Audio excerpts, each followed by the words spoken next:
how I helped Kush stop flipping and get some forward shaft lean at impact.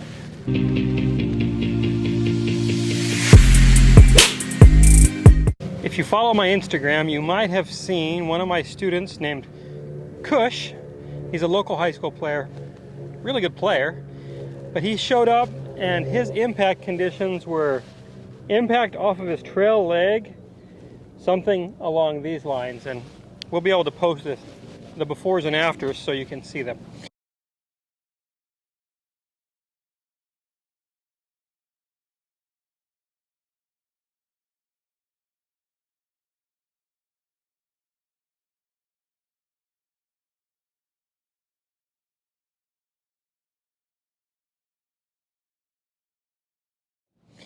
Now, how did we go about solving that issue?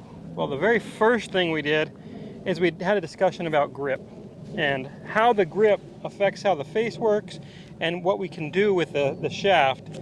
And so his grip was extremely weak, and at impact he doesn't have any bow in his lead wrist. So he actually arrives with the elbow folding up and some cup in the lead wrist. So what we did is we strengthened his grip. So we put it more in the finger, strengthened that grip up, and then we had a discussion about what impact should look and feel like. So I had him start at impact, and like most people, when he went to what his perception of impact was, it was something along these lines. So something like this, not quite what we're looking for. So I walked him through what impact should really look like.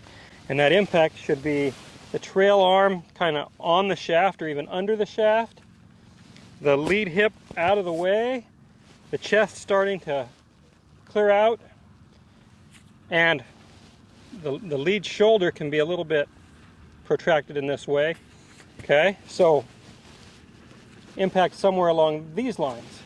Once he understood that, then we started to build slowly. So I had him start off hitting some small shots from impact. So I took him, had him go into that nice delivery, that nice little impact position, and then just hit some little shots like that and learn to feel it.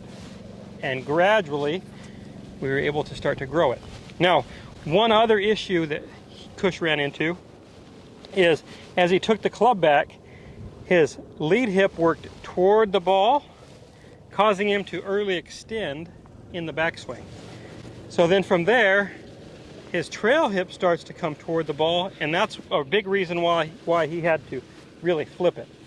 So we worked really hard on feeling the pivot work correctly. So as he takes the club away, instead of his lead hip working out toward the ball, we had him feel more like his trail hip was working away from the ball.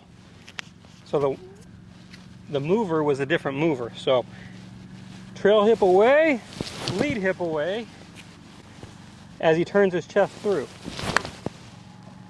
And the end result was a dynamic impact that looked very rotary.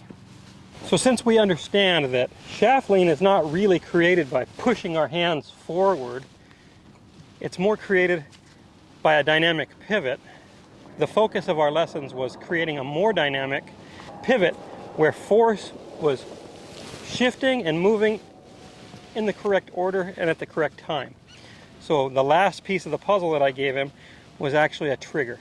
I had him really feel how to go forward to go backward so he could go forward again, all in his backswing.